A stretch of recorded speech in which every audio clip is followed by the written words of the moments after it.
जय गुरुदेव। तुम हर झगड़ों से दूर रहकर अपना काम कर लो। अनमोल सांसों को इबादत में गुजारो और भागो इस देश से। मनुष्य शरीर को बर्बाद मत करो। मनुष्य शरीर एक ही काम के लिए मिला है कि भजन करके निकल चलो। ये चिंता बराबर होनी चाहिए कि मनुष्य शरीर बेकार चला जाएगा। नाम को पकड़ो और चढ़ो, यही है तुम्हारी साधना। सब छोड़ दोगे तो मालिक के मिलने में कितनी देर लगती है। छोड़ते नहीं हो, यही बाधक है संसार से उदासीन और उनसे प्यार, वह पा जाएगा। गुरु से तू प्यार कर ले, तेरी मंजिल पार हो जाएगी और तुझे कुछ नहीं करना। आपके मन में संसार बसा हुआ है, आपको वह चीज मिलेगी कैसे? जो चित्त में बसाए रहते हो, मन से संकल्प विकल्प करते हो, यह बाधक है। इनको हटाओ तो वह सामने आ जाएगा। जिनके दिल में आग लग जाती है अपने मालिक से मिलने की, तो भजन में लग जाते हैं। तुम्हारा ध्यान इसमें जाता ही नहीं है कि अपनी जीवात्मा का कल्याण करें। मोह जाल में, उसमें फंस गए जाकर, उसमें पड़े रहे, उसमें गोते लेते रहे। आत्मधन से ही जीवात्मा मनुष्य मंदिर में जाग जाती है। यहाँ इस मोह ममता में, इस जाल में, माया में तुमको फंसा लिया। पहले उनको शुरू में हुआ भी, उसमें जाल में फंस गए, उसको भी गंवा दिया। दिल का दर्द सुनाया जा रहा है।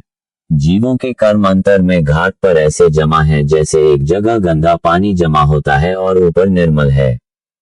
नीचे तह में अत्यंत गंदा, सड़ा, बदबूदार कीचड़ जमा है। ऊपर से मालूम होता है कि हमारे पास कोई गंदगी नहीं है। सत्संग में शरीक होते ही लोग अपने को पवित्र और महान भक्त तथा आज्ञाकारी और साधक समझते हैं। पर इन सबको अपने पर भरोसा नहीं करना चाहिए कि मैं बड़ा साफ हो गया। अगर समझ लिया कि साफ हो गया तो समझ लो कि नादानी के रास्ते पर चला गया। कुछ अरसे बाद जब लोग उसको गुरु का भक्त समझने लगे और वह भी गुरु का प्यारा आज्ञाकारी कहलाने लगा, तब वह बजाय सफाई के इसी खुराफात में लग गया और अपने को कुछ समझने लगा। कर्मों का हिलो जब उठता है तब अंतःकरण पर गंदगी आ जाती है और उस वक्त बुद्धि, मन और शरीर काबू में नहीं रहते। नाना प्रकार की नाकिस भावनाएं जागृत हो जाती हैं और उसके फलस्वरूप जीव गुरु से विमुख होकर कुमार्ग पर चला जाता है। गुरु की कृपा का भिखारी बनना चाहिए। सुमिरन, ध्यान, भजन और सुकर्म सदा होना चाहिए। संसार से उदासी बनी रहे और मौत को हर वक्त याद करते रहना चाहिए कि मरना है। कान लगाए रखो शब्द के साथ, मन वहां रुका रहेगा तो सफाई।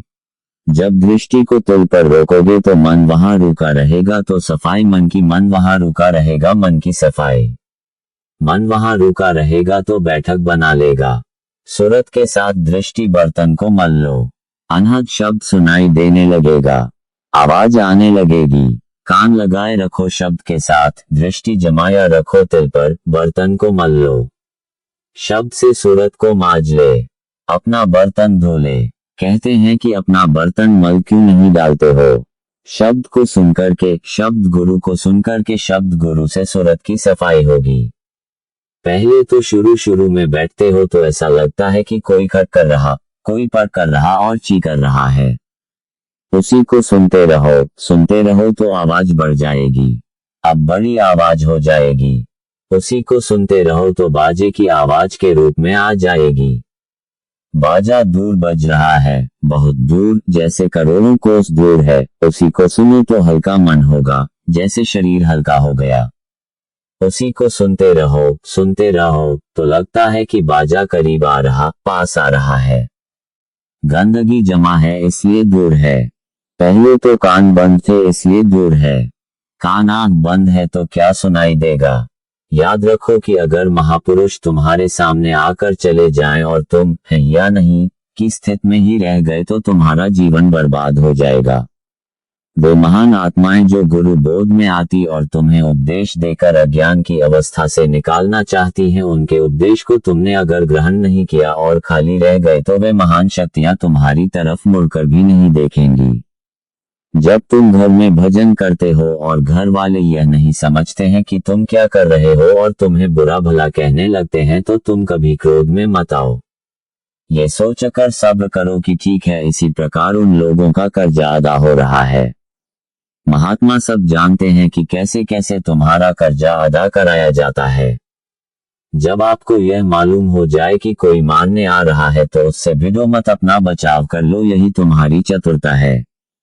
ना समझ लोग गड्ढे में गिरे तो तुम उनके साथ क्यों गिरो, वह किसी की सच्ची बात मानते नहीं, सुनना नहीं चाहते, समझना नहीं चाहते तो कोहराम तो मचेगा ही, लेकिन तुमको समझ है, तुम हर झगड़ों से दूर रहकर अपना काम कर लो। जय गुरुदेव।